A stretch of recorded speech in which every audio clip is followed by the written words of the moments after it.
Graça e paz do Senhor Jesus, queridos irmãos e irmãs, sejam todos muito bem-vindos ao devocional de hoje, aqui no canal Ministério Zoe, Vivendo a Vontade de Deus. Eu sou o pastor Fábio Martins e todos os dias tenho trazido um devocional especial para você, para que você possa crescer espiritualmente, para que você possa meditar na palavra de Deus e, claro, também se alinhar ao Senhor. Todos nós precisamos ler a palavra, meditar e nos alinharmos diariamente, constantemente com o Senhor.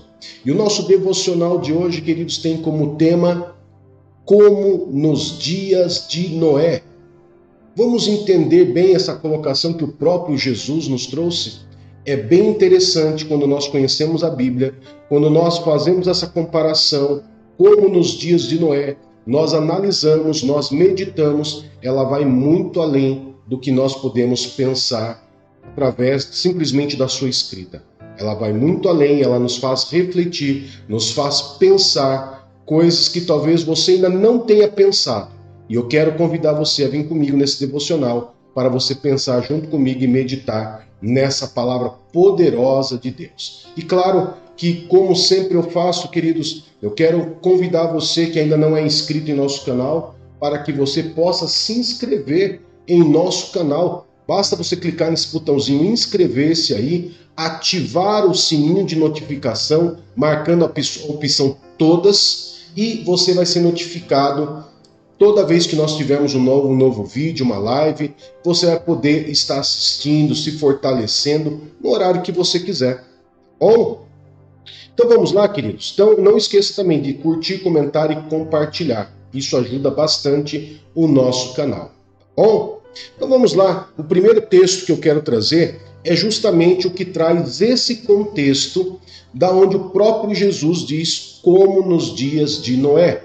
E ele está registrado no livro de Mateus, capítulo 24, verso 37 a 39. Eu vou colocar na tela e você acompanha comigo.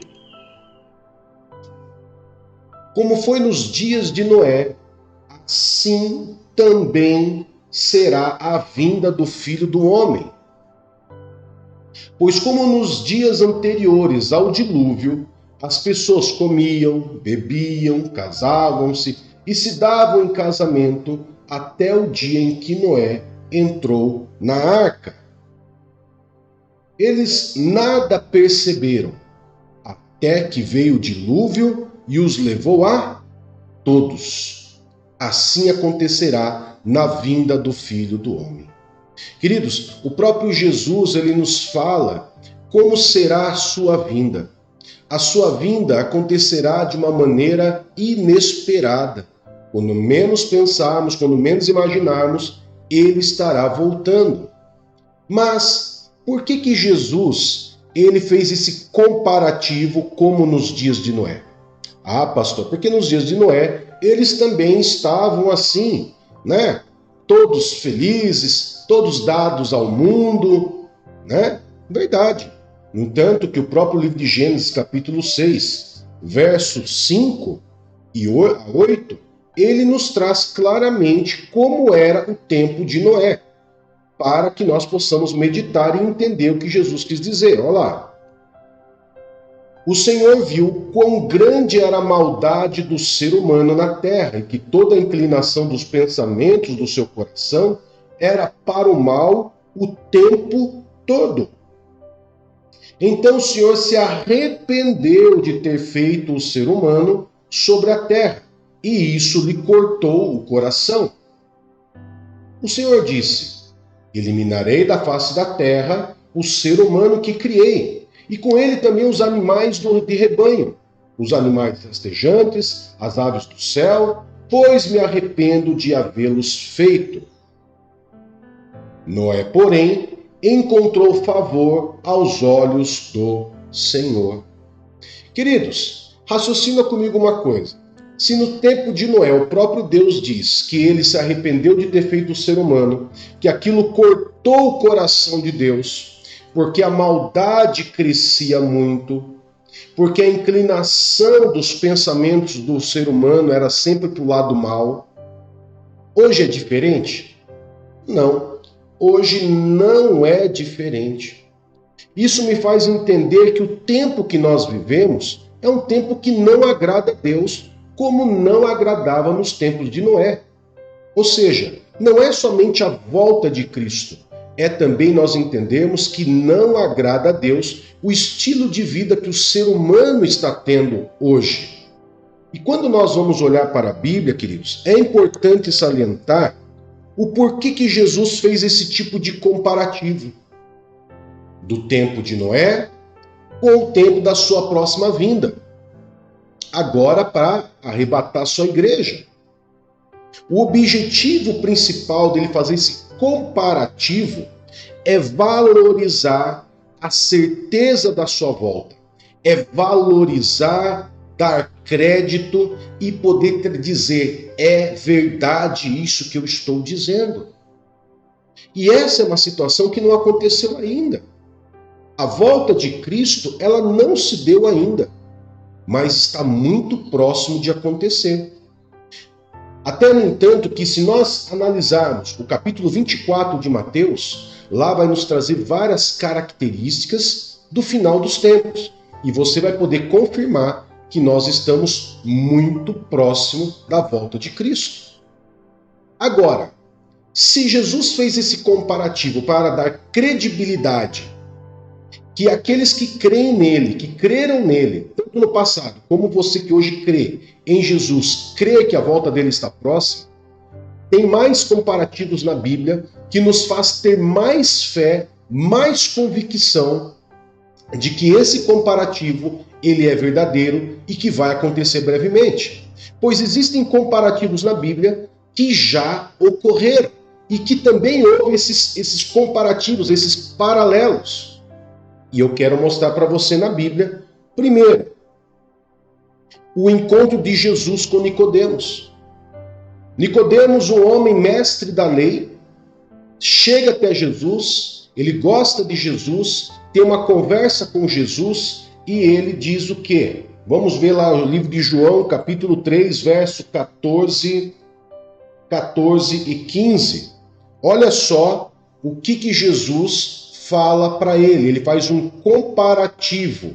E nesse comparativo eu vou explicar melhor para você. Olha só, vou colocar na tela. Olha só como que começa o texto. Da mesma forma, fazendo a comparação, da mesma forma que Moisés levantou a serpente no deserto, assim também é necessário que o Filho do Homem seja levantado, para que todo aquele que nele crer tenha vida eterna.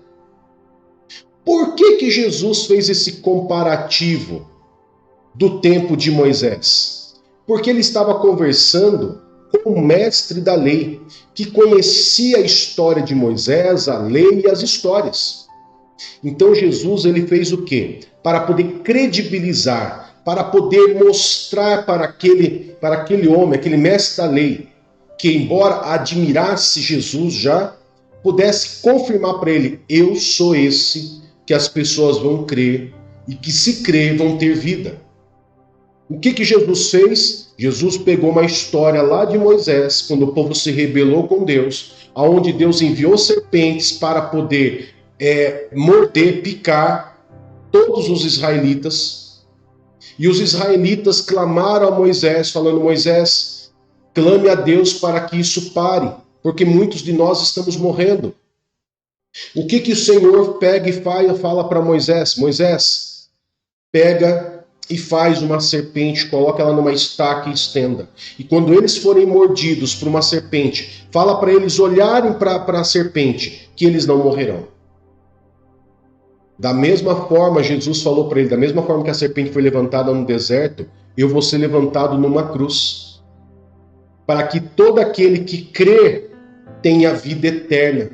Lá no deserto, as pessoas olhavam para ter vida e não morrer pela picada da serpente. Aqui você vai me ver levantado numa estaca, e as pessoas que olharem para mim, se entregarem, crerem, vão ter uma vida eterna. E isso já ocorreu. Por isso que eu e você hoje somos cristãos. para que nós possamos crer e ter uma vida eterna. Isso já ocorreu. Isso é crédito para que nós possamos entender que se Jesus fez um comparativo lá atrás, da própria Bíblia, na forma da escrita bíblica, isso mostrou um comparativo que se cumpriu, isso também me dá credibilidade de crer que Jesus está próximo de voltar e que Jesus não está satisfeito de ver o mundo do jeito que está, as pessoas com seus pensamentos também entregues aos seus desejos próprios, querendo realizar sua própria vontade, esquecendo-se de Deus, dos caminhos do Senhor e criando todo tipo de ideologia. Isso não agrada ao Senhor. Mas temos mais comparativos na Bíblia. A Bíblia também fala do primeiro Adão e do último Adão. Falando de Adão, aquele que pecou lá no Jardim do Éden, e falando do último Adão, que é Jesus Cristo. Olha só, para que você possa entender melhor o livro de 1 Coríntios. 1 Coríntios, capítulo 15, verso 45. O que a Bíblia nos diz? Olha só. É outro comparativo, né? Assim está escrito: o primeiro homem, Adão, tornou-se um ser vivente. O último Adão, Jesus Cristo, Espírito que dá vida. Repare que Deus faz esse comparativo. E não é à toa que esses comparativos na Bíblia existem. Não é à toa. Eles são para dar credibilidade às profecias da volta de Cristo. Mas Romanos 5,15, do verso 15 ao 17, ele explica melhor esse comparativo entre o primeiro Adão e o último Adão.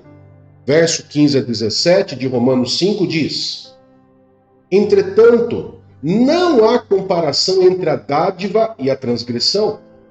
De fato, muitos morreram por causa da transgressão de um só homem, no caso Adão. Mas a graça de Deus, isto é, a dádiva pela graça de um só, Jesus Cristo, transbordou ainda mais para muitos. Não se pode comparar a dádiva de Deus com a consequência do pecado de um só homem. Por um pecado veio o julgamento que trouxe condenação, mas a dádiva decorreu de muitas transgressões e trouxe justificação. Se pela transgressão de um só, Adão, a morte reinou por meio dele, muito mais aqueles que recebem de Deus as riquezas da graça e a dádiva da justiça reinarão em vida por meio de um só homem, Jesus Cristo. Vocês viram só que a Bíblia ela tem esses comparativos, e esses comparativos, queridos, não é mera coincidência.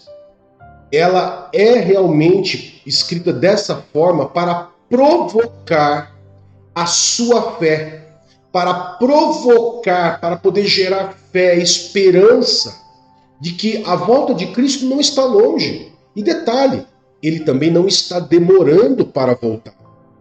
Ele também não está demorando para voltar. Mas além desse comparativo de como nos dias de Noé, existe um outro comparativo também futuro que vai se cumprir brevemente. Você sabia? A Bíblia não fala desse comparativo somente da volta de Cristo, mas ele também faz um comparativo de um novo céu e uma nova terra. Pastor, um novo céu, uma nova terra? Sim. Tudo isso aqui que nós estamos vendo aqui, queridos, já está se autodestruindo. Perceba. A natureza, o mar, a qualidade do ar, tudo isso está se acabando. E realmente isso vai se acabar com a destruição de Satanás, seus demônios e todos aqueles que não querem seguir Jesus. E por isso haverá um novo céu e uma nova terra. Olha só o que diz Apocalipse, capítulo 21, verso 1 e 2. Diz assim: então vi novos céus e nova terra, Pois o primeiro céu e a primeira terra, que é essa que estamos agora, tinha passado, e o mar já não existia. Vi a cidade santa, a nova Jerusalém, que descia dos céus da parte de Deus, preparada como uma noiva adornada para o seu esposo. Um novo céu, uma nova terra. É um outro comparativo que a Bíblia nos traz para poder reforçar que a nossa eternidade não vai ser nessa terra. Vai ser um novo céu e uma nova terra. Assim como a volta de Cristo, ela é algo, um comparativo para nos trazer certeza e convicção, um novo céu, uma nova terra, também será uma realidade em nossa vida. Isso nos leva a crer que Jesus voltará e que simplesmente, queridos, a volta dele está próxima. E eu gosto desse comparativo, porque dentro do próprio livro de Apocalipse, diz que Jesus voltará como um ladrão. O que significa voltar como um ladrão? Você não sabe quando um ladrão vai voltar, você não sabe quando o ladrão vai entrar na sua casa. De repente você acorda com aquele barulho. Não é assim? Então Apocalipse 16:15, ele nos fala que a volta de Jesus, assim como nos dias de Noé, a volta de Jesus será como um ladrão também. Olha só. Eis que venho como um ladrão. Bem-aventurado aquele que permanece, o quê? Vigilante, e conserva as suas vestes, para que não ande nu e vejam a sua vergonha. Aqui ele já traz um comparativo e traz um alerta. Porque muitas pessoas nessa reta final está fazendo o quê? Está voltando para o mundo, está voltando a fazer o que fazia antes, está voltando para os desejos do seu coração. Então a Bíblia nos diz: permaneça vigilante e conserve as suas vestes brancas, limpas, puras. Mas também o livro de 2 Pedro, ele também vai nos trazer algo interessante para você que muitas vezes acha que Jesus está demorando. Olha o que diz 2 Pedro 3,9 para nós encerrarmos. 2 Pedro, capítulo 3, verso 9 a 10. O Senhor não demora em cumprir sua promessa, como alguns julgam. Ao contrário, Ele é paciente com vocês e não quer que ninguém pereça, mas que todos cheguem ao arrependimento. No entanto, o dia do Senhor virá como um ladrão. Os céus desaparecerão com um grande estrondo, os elementos serão desfeitos pelo calor, e a terra e tudo que houver nela ficará exposta. Você percebeu que embora na Bíblia diga, que Jesus, que o Senhor, ele não demora em cumprir sua promessa, mas que ele espera que todos cheguem ao arrependimento. Perceba que no verso 10 tem lá o no entanto, ou seja, o que quer dizer o no entanto? Concluindo, não é porque ele está esperando que todos se arrependam que o tempo não vai vir, que o final dos tempos não vai chegar, que Jesus não vai voltar. Pelo contrário, ele reforça mais uma vez: o dia do Senhor virá como um ladrão. Você percebeu, queridos, que esses comparativos não são por escritores diferentes, comparativos que me faz ter fé de que a volta do Senhor está próxima. E esse devocional é para você, para que você possa aumentar a sua fé, alinhar a sua vida, se manter vigilante com suas vestes purificadas, limpas. E que se por acaso você que está assistindo esse devocional ainda está seguindo os desejos do teu coração, porque os desejos do nosso coração é enganoso e nos leva a caminhos errados. Volte para o Senhor hoje. Alinhe. Mesmo que você esteja na igreja, mas ainda tem desejo do coração ainda que faz você andar em caminhos errados, alinhe-se hoje com o Senhor. Porque como nos dias de Noé, Jesus está voltando na hora que você menos imaginar. Amém? Vamos orar, queridos? Poderoso Pai, em nome de Jesus, muito obrigado pela tua palavra, por esses comparativos, esses paralelos, que credibiliza ainda mais, que reforça ainda mais a certeza da tua volta e de todas as profecias que ainda irão se cumprir. Muito obrigado, Senhor, por trazer e por escrever a tua palavra de uma maneira tão técnica e inteligente, que nos faz meditar, que nos faz crer, que faz aumentar a nossa fé no Senhor. Obrigado, Senhor, por tudo que o Senhor tem revelado ao nosso coração através da tua Santa Escritura. Guarda, protege, abençoa a vida desse irmão e dessa irmã, e que eles tenham um dia abençoado na presença do Senhor. Em nome de Jesus. Amém e graças a Deus. Que Deus te abençoe, que Deus te guarde. Até mais. Tchau, tchau.